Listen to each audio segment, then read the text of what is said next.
আমরা যখন কোনো কাজে সিদ্ধান্তহীনতায় ভুগি কিংবা কোনো বিষয়ে দুশ্চিন্তাগ্রস্ত হই, ঠিক সেই সময় যদি আমাদের সেই সিদ্ধান্তটা সরাসরি রাসূল করিম সাল্লাল্লাহু তাআলা আলাইহি সাল্লামের হাদিসে পাক অনুযায়ী যদি হয়ে থাকে, ব্যাপারটা কেমন হয়? আজ কথা বলবো ইস্তেখারা নিয়ে। ইস্তেখারা শব্দটি আরবি, এর অর্থ হচ্ছে কোনো কাজে কল্যাণ কামনা করা, ভালো কিছু চাওয়া। ইস্তেখারা হলো কোনো গুরুত্বপূর্ণ কাজ করার ইচ্ছা পোষণ করলে ঠিক সেই সময় আল্লাহ পাক রব্বুল আলামিনের কাছে সেই কাজের ব্যাপারে কোনটাতে সিদ্ধান্তে যাব, কোন কাজটা করা আমার জন্য ভালো হবে, সেই কাজের জন্য নির্দিষ্ট প্রক্রিয়ায় আল্লাহ পাকের সাহায্য কামনা করাকে ইস্তেখারা বলা হয়। ইস্তেখারা কখন করবেন? যখন দুটি বৈধ কাজ একই সাথে আপনার সামনে সম্মুখীন হবে, আপনার কাছে চলে আসবে। যেমনি ধরা যায় কেউ একজন একই সাথে দুটি বিশ্ববিদ্যালয়ে ভর্তির সুযোগ পেয়ে গেল, অথবা একই সাথে ভালো কয়েকটা সাবজেক্টে ভর্তির সুযোগ চলে আসলো, কিংবা একই সাথে দুইটি বা তার অধিক বিয়ের প্রস্তাব আসলো, বা একাধিক প্রস্তাব যখন আসার পরে ঠিক সেই সময় আমরা অনেক ক্ষেত্রে সিদ্ধান্তহীনতায় ভুগি। আসলে এই মুহূর্তে আমার কি করা উচিত, কোন দিকে যাওয়া উচিত? ঠিক সেই সময় রাসূল করিম সাল্লাল্লাহু তাআলা আলাইহি সাল্লামের শিখানো পদ্ধতিতে আল্লাহর কাছে সাহায্য প্রার্থনা করাকেই ইস্তেখারা বলা হয়। ইস্তেখারা সম্পর্কে রাসূল করিম সাল্লাল্লাহু তাআলা আলাইহি সাল্লামের সাহাবী হযরত জাবির বিন আব্দুল্লাহ রাদিয়াল্লাহু তাআলা আনহু বলেন, রাসূল আরবি সাল্লাল্লাহু আলাইহি সাল্লাম আমাদেরকে ইস্তেখারা শিক্ষা দিতেন ঠিক তেমনি ভাবে যেমনি ভাবে তিনি আমাদেরকে কোরআন কারীমের তিলাওয়াত শিক্ষা দিচ্ছেন। সুবহানাল্লাহ। এজন্য ইস্তেখারা একটি গুরুত্বপূর্ণ সুন্নাহ। তিনটি কাজ মাথায় রেখে তারপর ইস্তেখারা করতে হবে। প্রথমত, আমি যে কাজটা করতে চাচ্ছি সেই কাজের ব্যাপারে নিজের বিবেকের সম্মুখীন হওয়া, নিজের চিন্তা ভাবনা করা।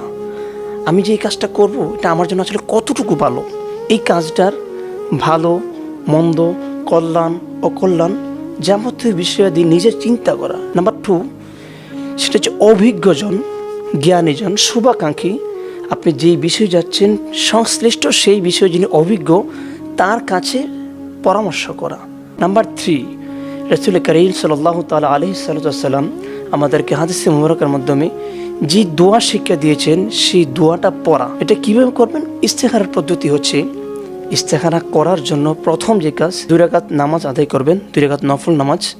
সেক্ষেত্রে নির্দিষ্ট কোনো দোয়া নেই, নির্দিষ্ট কোনো পদ্ধতি নেই। নর্মালি আমরা যেভাবে নফল নামাজ পড়ে থাকি ঠিক তেমনিভাবে আমরা 2 রাকাত নফল নামাজ আদায় করব। নফল নামাজ আদায় করার পরে রাসূল করিম সাল্লাল্লাহু তাআলা আলাইহি সাল্লাম আমাদেরকে যে দোয়া শিক্ষা দিয়েছেন সেই দোয়াটি পড়ব। আমরা 2 রাকাত নামাজ আদায় করে একদম ফ্রেশভাবে ওযু করে 2 রাকাত নামাজ আদায় করে মোনাজাতের মধ্যে হয়তো আমরা মুখস্থ করতে পারলে আলহামদুলিল্লাহ ভালো, যদি মুখস্থ না থাকে অবশ্যই এটা দেখে দেখে করা যায়। সেই ক্ষেত্রে আমরা যদি অর্থের দিকে খেয়াল করে এই দোয়াটা করি, এই দোয়া পড়ার পরে আপনার মন যেই দিকে সায় দিবে সেই দিকেই সিদ্ধান্ত নেওয়াটা হলো সুন্নাহ।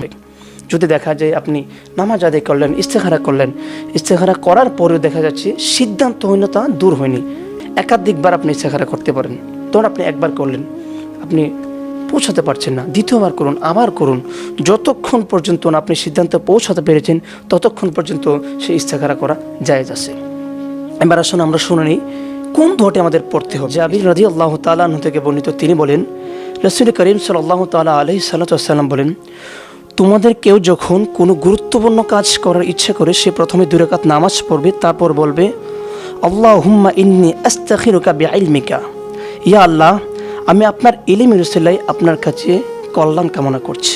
ওয়া আস্তাকদিরু বিকুদরাতিকা, আপনার কুদরতের উসিলায় আপনার কাছে আমি কল্যাণ কামনা করছি। ওয়া আসআলুকা মিন ফাদলিকাল আযীম, আর আপনার কাছে আপনার মহান অনুগ্রহের সেই অনুগ্রহটা আমি কামনা করছি। ফাইন্নাকা তাকদিরু ওয়ালা আকদির, নিশ্চয়ই আপনি সক্ষম, আমি এই জন্য আমরা প্রত্যেকটা কাজে রাসূল করিম সাল্লাল্লাহু তাআলা আলাইহি সাল্লামের বাণী আমরা যখনই কোনো সিদ্ধান্ত নিতে ভুগবো অবশ্যই আমরা চেষ্টা করব সেই কাজের সুষ্ঠু বরকতপূর্ণ কোনো একটা সমাধান পেতে। অবশ্যই আমরা চেষ্টা করব ইস্তেখারা আদায় করতে। 2 রাকাত ইস্তেখারার নামাজ আদায় করার পর তারপর আমরা চেষ্টা করব এই দোয়াটি পড়ার জন্য।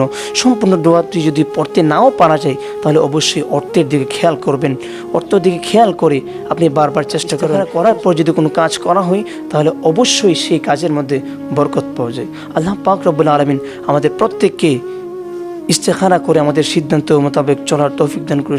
আমিন। আসসালামু আলাইকুম ওয়া রাহমাতুল্লাহি ওয়া বারাকাতুহু।